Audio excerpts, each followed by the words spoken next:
with us on this Friday edition of Ed Schultz News and Commentary. Lots in the news this day. We're going to be hearing from Ohio State Senator Nina Turner, also Lanny Davis of the Hillary Clinton campaign, and Senator Sherrod Brown is going to be along later this morning to visit with us. All right, big story. At least the politicos think it's a big story. The Sanders campaign, I guess you could say, is being sanctioned by the DNC because there has been a breach of access of voter information.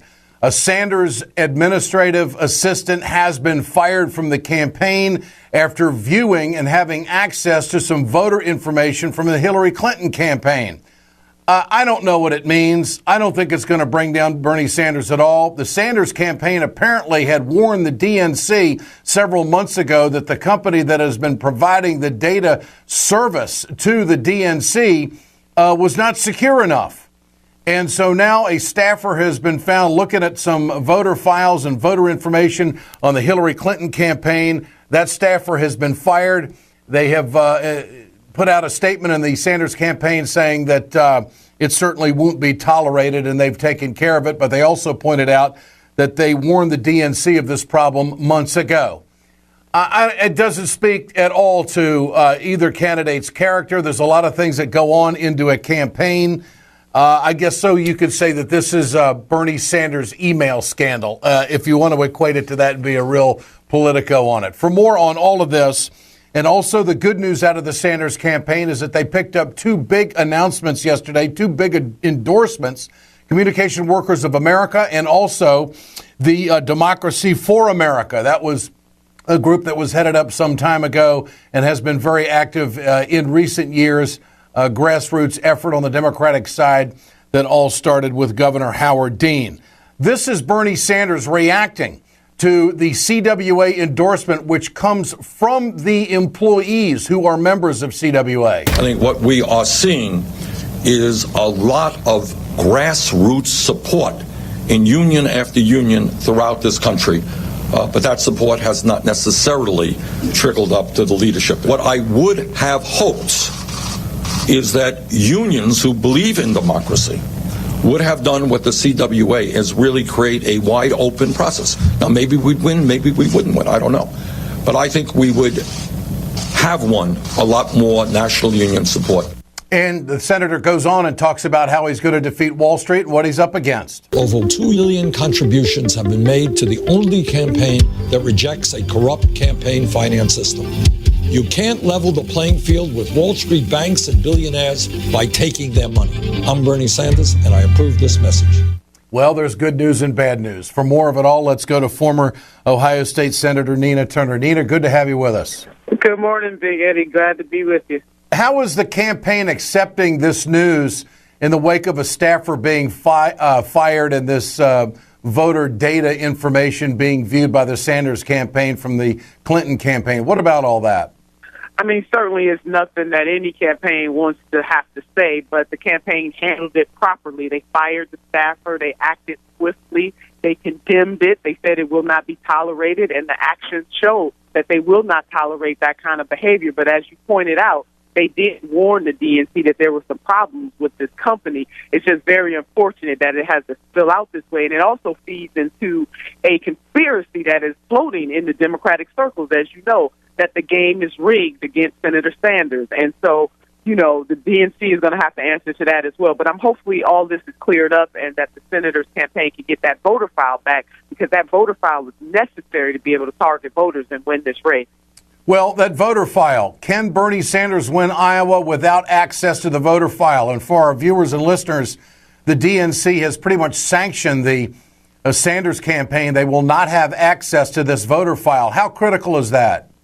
It's very critical, Ed, but also in the reading of the article, it's my understanding that once they have a meeting with the DNC to clear up any misunderstandings and anything that might be outstanding, to be able to prove that none of those files were copied, I think they can get that file back. They have to have it. Now, on the good news side of this, Sanders' campaign has been in Iowa for a while, as you know, and so they've been campaigning and door knocking and penetrating.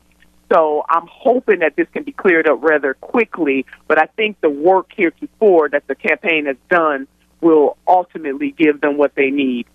How important is the CWA endorsement, considering it's coming from the members and not the leadership, and the track record that they have of doing boots on the ground and the necessary work door to door?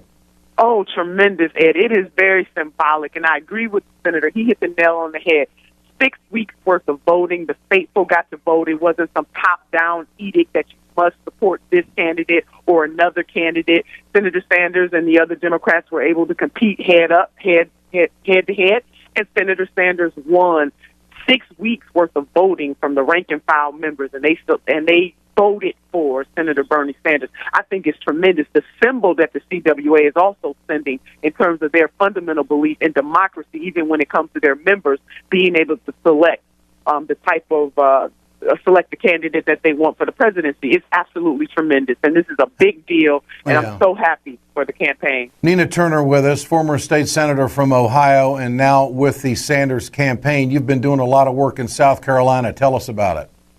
Well, at the beginning, I've been to Iowa twice. I'm on my way to New Hampshire. I haven't quite penetrated South Carolina, but I'm on my way there next. But we are traveling to all the states, traveling but to these early states right now just to get the senator's message out. And I will tell you, when I was on the ground in Iowa, Senator Sanders did a criminal justice forum, which I was one of the panelists along with him and 2 ex-offenders. The majority of that audience were white Americans. But the senator talked about the travesty in this country that you have a justice system that does not treat black and brown folks equally, and that we collectively, whether we're black, white, Hispanic, Asian, Native American, all of us in the mosaic of humanity have to do something about it. And to hear those ex-offenders tell their story to a majority white audience, to me that really speaks to the character of Senator Sanders. He doesn't have a different message to white audiences that you have to audiences of color. He tells the truth. He talks about lifting the people. It's just been powerful. And just the excitement there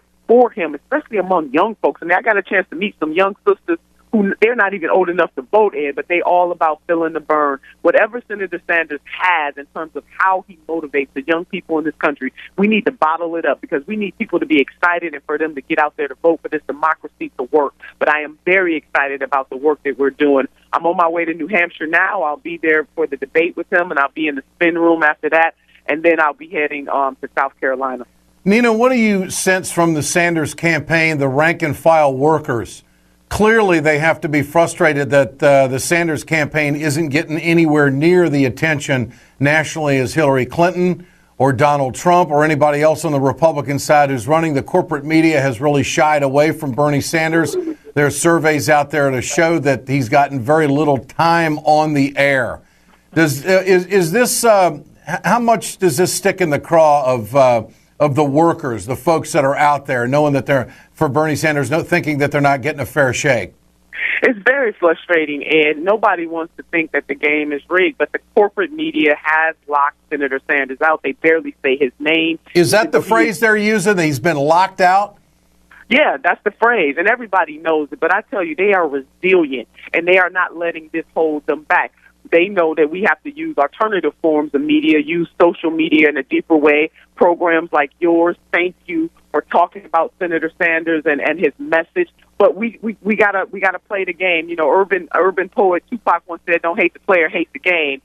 We don't like what's going on right now, but we're not going to let it stop us. And so the campaign staff, they're resilient. They understand the rules of engagement, although it's unfair, but we're continuing to fight the power. From Ohio and with the Sanders campaign, Nina Turner with us here on Ed Schultz News and Commentary. All the best. Thanks, Nina. We'll do it again. Thank you. Thank you. You bet. Of course, everybody is gearing up for the big Democratic debate on Saturday night. It's the worst night for television viewing, and the DNC has placed the next Democratic debate on a Saturday night on ABC. As I pointed out earlier this week, the network that has covered Bernie Sanders the least.